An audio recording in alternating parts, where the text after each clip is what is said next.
క్రీస్తునందు ప్రియులైన సహోదరి సహోదరులకు ప్రభువైన యేసుక్రీస్తు వారి దివ్యనామములో శుభాలు.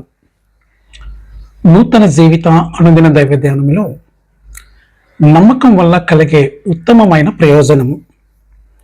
యోహాను సువార్త 11వ అధ్యాయము 25-26 వచనాలలో, అందుకు యేసు, పునరుద్ధానమును జీవమును నేనే, నాయందు విశ్వాసముంచువాడు చనిపోయినను బ్రతుకును, బ్రతికి నాయందు విశ్వాసముంచు ప్రతి వాడును ఎన్నిటికీ చనిపోడు. ఈ మాట నమ్ముచున్నావా అని ఆమెను అడిగాను. యేసుని విశ్వసించి ఆయనతో సంబంధం కలిగి ఉండడం వల్ల చాలా ప్రయోజనాలు ఉన్నాయి. కానీ దేవుడు అన్ని ఇతర ప్రయోజనాలను తొలగించినప్పటికీ ఇది ఎప్పటికీ ఉంటుంది.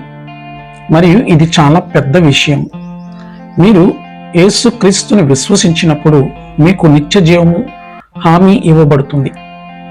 యేసు పునరుద్ధానం వల్ల మన శాశ్వతత్వం ముద్రవేయబడింది. చూడండి, యేసు తనను తాను తిరిగి బ్రతికించుకోవడం వల్ల ప్రతిదీ మారిపోయింది.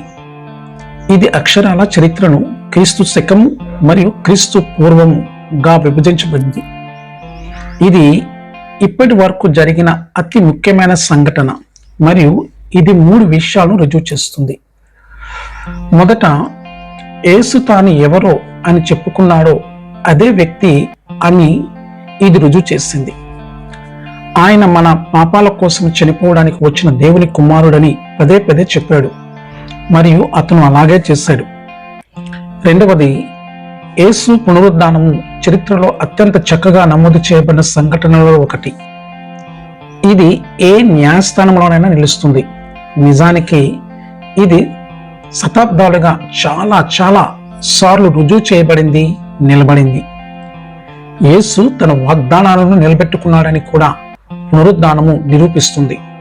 ప్రజలు తనను చంపనిస్తానని, తాను సజీవంగా తిరిగి లెగుస్తానని యేసు తన శిష్యులతో చెప్పాడు. ఆయన వాగ్దానం నిలబెట్టుకున్నాడు. దీనిని బట్టి దేవుడు తన వాక్యంలో చేసిన వేలాది ఇతర వాగ్దానాలను మనము విశ్వసించవచ్చునని మనము తెలుసుకున్నాము.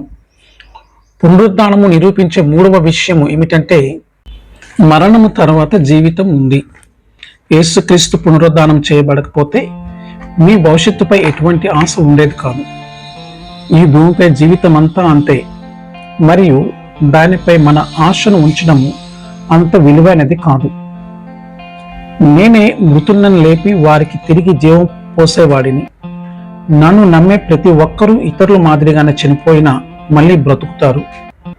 నన్ను నమ్మిన వారికి శాశ్వత జీవితం ఇవ్వబడుతుంది మరియు వారు ఎప్పటికీ నశించరు.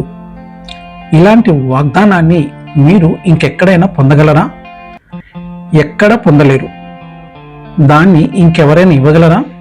ఎవ్వరూ ఇవ్వలేరు. మనము యేసు నుండి నిత్య జీవపు వాగ్దానాన్ని పొందకపోతే మనం ఎప్పటికీ దానిని పొందలేము. ఇది అద్భుతమైన ప్రయోజనము మరియు ఇది ఈరోజు మీకు అందుబాటులో ఉంది. అర్హత ఏమిటంటే మీరు నమ్మాలి. దేవుడు అట్టి కృపను మీకు దయచేయునుగాక. ఆమేన్. దైవాశీస్సులు.